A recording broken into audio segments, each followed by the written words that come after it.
Première journée pour Sylvain Gaudreau en tant que directeur général du Cégep de Jonquière. 200 000 $ versés à Moisson-Saguenay et excellent bilan pour le tournoi défi M15D2.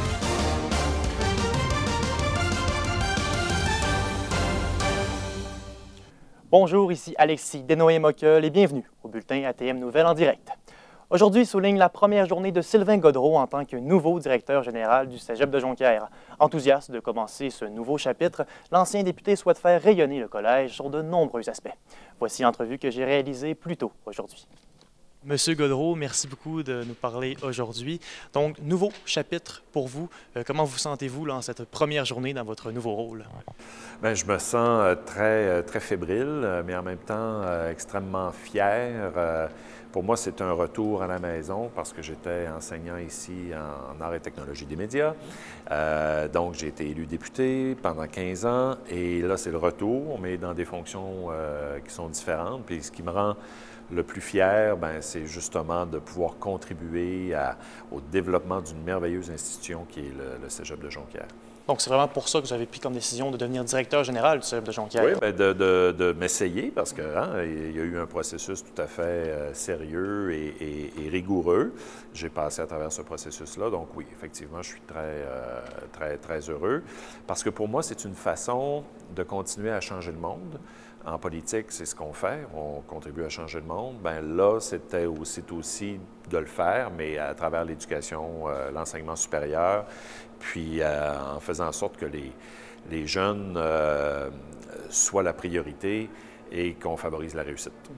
Et quelle est justement là, votre vision du Cégep de Jonquière pour l'avenir? Bien, la vision, elle est bien simple, c'est de faire du Cégep de Jonquière un leader au Québec en enseignement supérieur. J'ai eu l'occasion d'exprimer dans une vidéo ce matin que j'ai diffusée largement pour l'ensemble du personnel du Cégep et du Centre d'études collégiales dans Charlevoix, qu'il y a 4 R.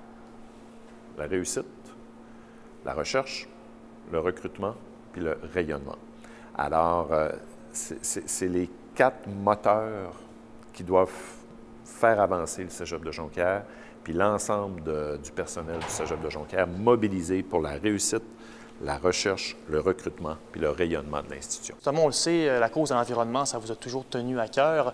Comment tout ça va s'articuler dans vos prises de décision futures? Bien, je veux dire, quand on est en éducation, en enseignement supérieur en particulier, bien, on travaille pour l'avenir. On ne travaille pas pour le passé, on travaille pour l'avenir parce qu'on travaille avec des jeunes qui sont en processus de formation. Et on sait que l'avenir, au niveau planétaire, bien, passe par la lutte contre les changements climatiques, la réduction des gaz à effet de serre, d'avoir une planète qui est propre pour les générations futures. Donc déjà là, il y a vraiment une conjoncture là, qui correspond très bien.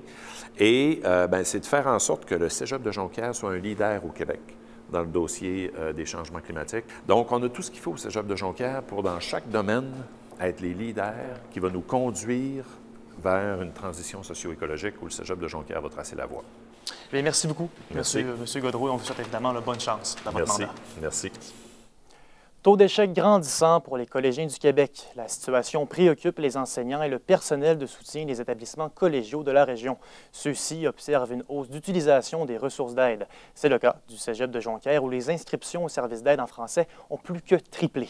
Coralie Morancy fait le point.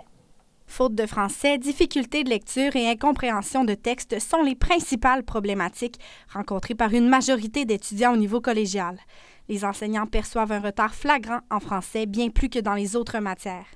À revenir à la base de la langue, là, donc la classification des mots, un verbe, un adjectif, on revient vraiment à la base, ce qu'on voit au primaire ou au secondaire. Fait que c'est vraiment triste de voir ça, que ces étudiants-là n'ont pas acquis les bases premières là, du français écrit. Fait qu'on ne peut pas aller plus loin dans ce temps-là. Quand on veut aller étudier un texte littéraire, bien, il faut comprendre le texte, comment il est construit, comment... fait que ça part de là.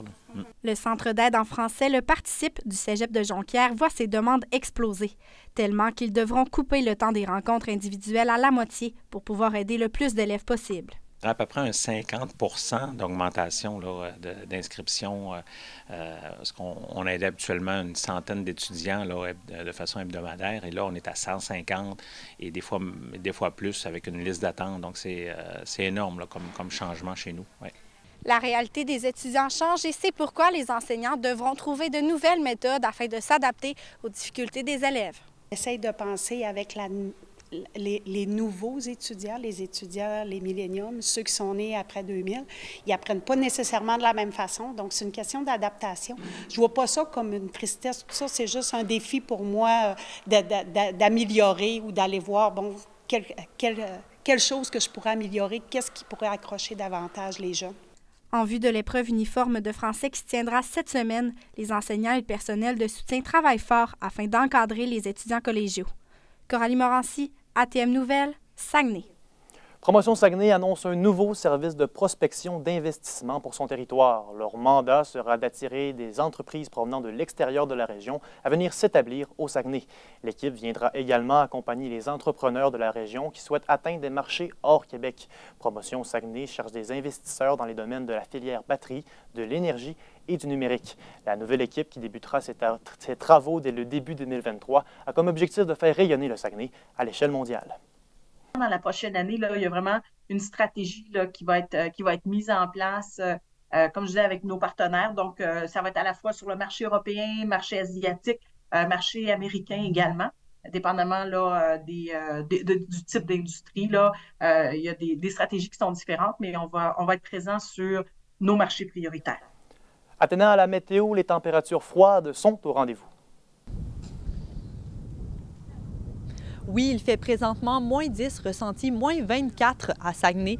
Le ciel est dégagé avec une alternance de soleil et de nuages. On prévoit un ennuagement en début de soirée avec des vents provenant de l'ouest allant jusqu'à 20 km/h. Au lac Saint-Jean, on enregistre moins 9, ressenti moins 15 au thermomètre avec des rafales allant jusqu'à 20 km/h. Le ciel est généralement ensoleillé et deviendra un ciel variable en début de soirée. Après la pause, le sujet du stationnement fait encore réagir. Est-ce correct?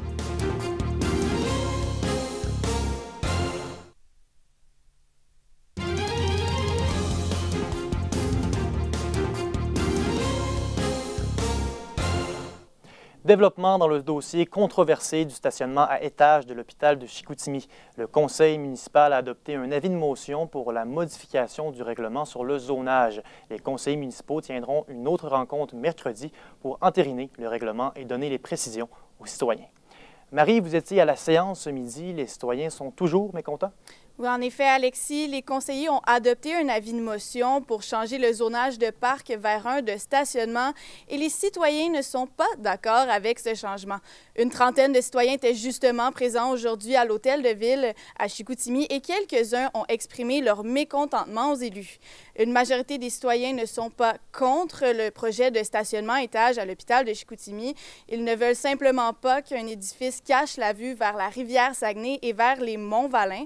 Les résidents expliquent que le plan donné par la Ville, malgré les dires des conseillers, ne règle pas cette problématique. Selon un citoyen, le directeur du CIUS, Luc Tremblay, a affirmé que les plans n'avaient pas changé depuis le mois de mai, malgré un rapport de la Commission municipale du Québec. Les citoyens commencent à perdre confiance envers les conseillers et ils mettent en doute qu'ils travaillent vraiment pour eux, pour les citoyens de la Ville de Saguenay. Et qu'est-ce que les élus ont répondu aux citoyens? Et les élus, les conseillers ont tenu le même discours pour répondre à tous les questionnements. En fait, ils affirment sans aucune hésitation que le stationnement à étage ne bloquera pas la vue vers la rivière et vers les montagnes. L'élévation maximale sera de 61 mètres de hauteur. Il s'agira d'une cage d'escalier. Le palier du stationnement le plus haut sera à 58 mètres de hauteur. Les élus affirment également que le stationnement sera seulement de 2 étages. Les résidents auront encore le temps de donner leur opinion dans les prochaines semaines. C'est dans la loi, ils ont 30 jours encore pour faire des recours, s'ils ne sont pas contents de certaines choses, pour faire des recommandations. Alors, et ensuite, si la commission municipale dit que tout est correct, mais là, il va rester toujours le P2IA.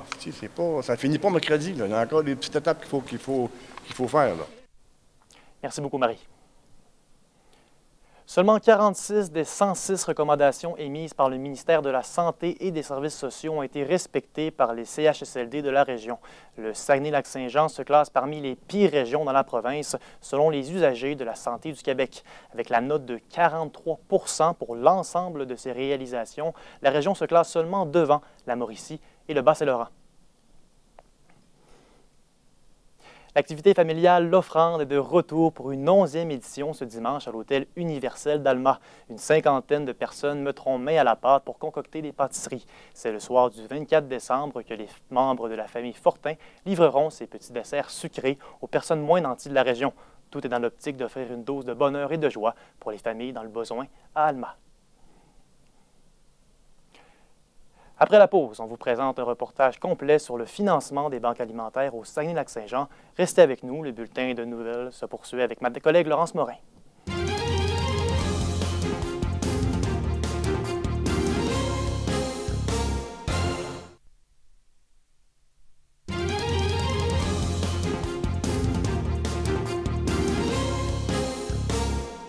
Ici Laurence Morin. Le gouvernement du Québec octroie une aide financière de 6 millions de dollars aux banques alimentaires de la province. Dans un contexte d'inflation et de hausse des demandes d'aide, cet argent est particulièrement apprécié. Notre journaliste Corinne Crouzat a rencontré les différents organismes concernés. Moisson Saguenay-Lac-Saint-Jean a obtenu 203 173 $ de la part du gouvernement du Québec. Avec cet argent, l'organisme espère répondre à la hausse des demandes d'aide alimentaire qui se multiplient depuis plusieurs mois. On reçoit moins de denrées et on a de plus en plus de demandes auprès des organismes. Donc, là, il y a une tempête parfaite, si on peut dire. Donc, nous, notre travail, c'est d'aller chercher plus de denrées à ce moment-là. Nouvel entrepôt au Lac-Saint-Jean, achat de denrées et création d'une cuisine pour contrer le gaspillage alimentaire font partie des grands objectifs de l'organisme qui voit le visage des gens dans le besoin changer. Et aussi, bien, on voit des gens qui sont sur le marché du travail, mais qui sont à faible revenu. Donc, on voit ces nouveaux visages-là qui apparaissent. Puis ça, c'est une pression supplémentaire pour les banques alimentaires. Donc, c'est inquiétant, là.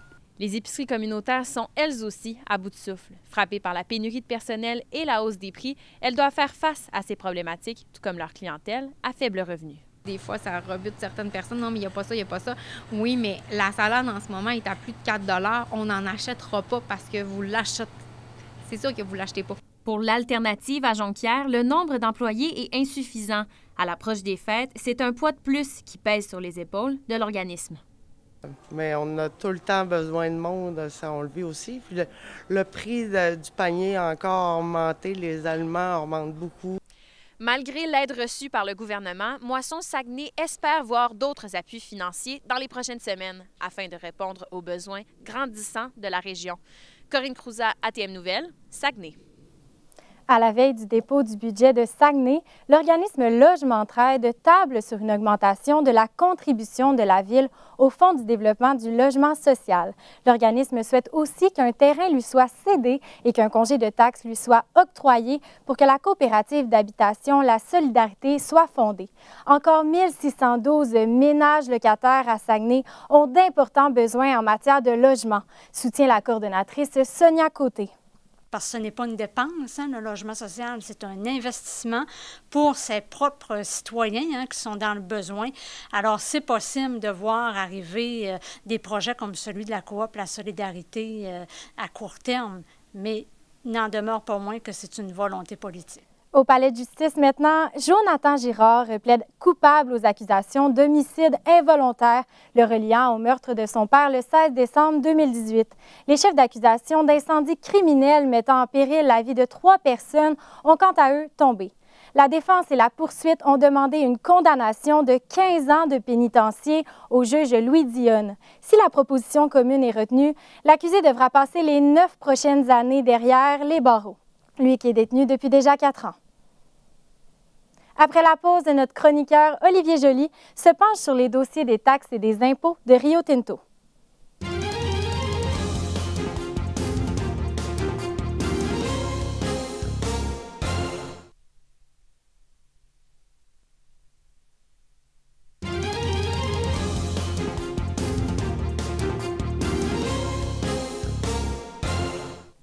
Plus tôt aujourd'hui, la presse a publié un article mettant en lumière que le Québec est le paradis fiscal des alumineries. L'article n'a pas manqué d'écorcher la multinationale Rio Tinto, l'un des plus grands employeurs de la région. Olivier Joly, vous avez consulté le rapport des taxes payées de Rio Tinto pour l'année 2021. Qu'est-ce qui ressort? Eh bien, c'est que Rio Tinto est le producteur principal d'aluminium au Québec et de loin. Cependant, seulement 4,1 de la somme qui leur est imposée annuellement est reversée dans les coffres du fédéral. Maintenant, si vous penchez votre attention au tableau qui est affiché derrière moi, vous verrez que l'entreprise a redonné 27,9 millions de dollars à Saguenay et 9,7 millions à Alma en taxes en 2021, soit tout près de 0,3 de la somme totale de la multinationale. L'aluminerie, a aussi indiqué dans les rapports de taxes qu'elle avait bénéficié 6 fois au cours des dernières années de congé d'impôt. Ce congé-là est octroyé à une entreprise qui investit massivement dans l'économie. On parle ici d'investissements entre 50 ou même 100 millions de dollars. Mais comment la multinationale se défend-elle de donner un si bas montant en taxes? Eh bien, la multinationale mentionne qu'elle contribue de façon importante à l'économie québécoise. Par exemple, dans la région, 110 millions ont été injectés en novembre 2021 à l'usine d'Arvida. Et ça, c'était dans le but d'accroître, la production qui était faite à l'usine en ajoutant 16 cuves de production d'aluminium. Et quelles ont été les réactions des élus dans la région? Eh bien, les députés ont déploré par voie de communiqué plus tôt cet après-midi que ce soit un média qui informe la population de faits comme ceux-ci. Ils réitèrent la nécessité de se doter d'un outil d'information neutre pour la population pour produire un portrait juste et rigoureux sur les avantages fiscaux de Rio Tinto. Ce que vous voyez à l'écran, c'est une citation d'Alexis Brunet-Duceppe qui mentionne comment les chercheurs et les organisations de défense de l'environnement, les syndicats et surtout les élus peuvent-ils renseigner la population sur les bénéfices, mais aussi sur les impacts des décisions de Rio Tinto et des gouvernements s'ils disposent d'informations provenant d'articles de médias pondus ponctuellement. C'est le minimum en démocratie d'avoir accès à ces données pour choisir. C'est donc un débat qui va être important de suivre dans les prochaines semaines, voire les prochains mois. Merci beaucoup, Olivier.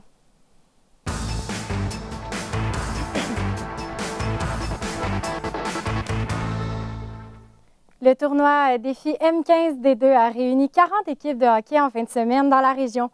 Pour les 20 équipes présentes à Saguenay, le bleu et or d'Arvida s'est incliné en finale par la marque de 4-1 contre les pionniers de Plessisville au Palais des Sports.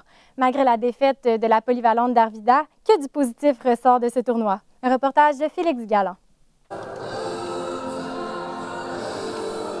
C'est un parcours presque sans faute pour le bleu et or d'Arvida. Le manque de concentration ainsi que la fatigue ont eu raison de l'équipe lors du match crucial. Sur les 6 parties jouées, l'équipe locale a accumulé un total de 5 victoires et 1 défaite pour 26 buts marqués. Malgré le dénouement, l'entraîneur est tout de même fier. Je pense qu'ils vont sortir d'ici fiers. Belle performance, on a eu un beau parcours, puis on est satisfait du travail des gars. Ils vont en prendre là-dedans. C'est beaucoup de bagages pour après les fêtes puis la suite de la saison. Pour l'équipe gagnante, les pionniers de Plessisville, c'est un parcours parfait de 6 victoires que la formation a obtenu. Leur premier gain depuis la création du programme de la polyvalente La Samar. Je suis ému, on a travaillé bien fort, puis c'est sûr que personne nous passait ici, mais on a travaillé pour, puis je suis content, là. C'est de la fierté, c'est autant pour nous les parents, les jeunes, de voir ça, surtout après 2 ans où on n'a pas vraiment vécu de tournoi de défi pour des raisons qu'on connaît. Après les célébrations, c'est maintenant l'heure du bilan pour les organisateurs. C'était la première fois que le Bleu et Or accueillait le tournoi dans sa région et pour le président, tout a fonctionné comme prévu. Bien, pour l'instant, on est satisfait à 100%. C'est la première édition. On espère avoir une suite bientôt. D'avoir la confirmation qu'on va pouvoir continuer, mais pour 3 mois et demi de travail, d'avoir une réussite comme ça, avoir des bénévoles impliqués à 100%, c'est merveilleux pour nous. Si le réseau des sports étudiants du Québec accepte la demande de la part des organisateurs, le Bleu et Or aura la chance de se reprendre ici même au Palais des Sports alors qu'il accueillera le tournoi 2023. Félix Galland, ATM Nouvelles, Saguenay. Toujours au sport, le directeur général du club de soccer, le Venturi, Maxime Pépin-Larocque, quitte l'organisation pour se lancer dans un nouveau défi professionnel. Il ira le réaliser en tant qu'agent en communication et développement économique à la municipalité de Saint-Ambroise. Son départ survient presque 10 ans après son arrivée avec le Chinook de Chicoutimi. Il assurera la transition avec la personne qui lui succédera. Le début de la saison de ski n'est pas encore commencé dans tous les centres. C'est le cas, entre autres, du mont Lac-Vert à Héberville. Il y a un peu de retard cette année pour l'ouverture du centre de ski comparativement aux dernières années. Le directeur général du mont Lac-Vert, Jean-François Dionne, aimerait que la saison puisse s'amorcer avant Noël. Mais les températures ne coopèrent pas beaucoup en ce début d'hiver. Quand on arrive près de zéro, nous, on n'est pas capable d'enneiger. On va arrêter notre système, puis on va malheureusement être encore obligé de décaler peut-être. On va voir l'état de la situation là, vraiment au jour le jour. Si on peut ouvrir, on va l'ouvrir le plus vite possible. Sinon, on va attendre que Dame Nature collabore un peu plus. Et maintenant au culturel, après une saison très chargée pour le côté court avec plus de 64 prestations, la salle de spectacle annonce prendre une pause bien méritée pour le temps des fêtes. Celle-ci close sa programmation avec 2 spectacles cette semaine. Ce soir à 19h30, Kino Jonquière présente sa dernière soirée pour 2022 avec Kino Sublime. Finalement, vendredi à 20h, Saguenay Swing offrira une soirée dansante en compagnie de T420s. À la météo Athéna, on prévoit des averses de neige à Saguenay. Oui, ce soir, ce sera généralement nuageux au Saguenay avec 60 % de probabilité d'averses de neige. Les températures, elles, seront à la hausse pour atteindre -9, ressenti -20 au cours de la nuit. Demain, il y aura quelques averses de neige et qui cesseront tard en après-midi avec un maximum de -7, ressenti -14 en avant-midi et -22 en après-midi. Au lac Saint-Jean, les températures seront de -17 ressentis au cours de la soirée et de la nuit. Demain, ce sera -7, ressenti -16 avec des rafales de 45 km/h. Pour le reste de la semaine, le ciel sera ensoleillé et on peut s'attendre à de la neige seulement au courant de la fin de semaine prochaine. C'est ce qui complète les informations ATM Nouvelles. Suivez-nous sur notre page Facebook ATM Nouvelles ainsi que sur celle de La Pige. Merci d'avoir été avec nous et bonne soirée.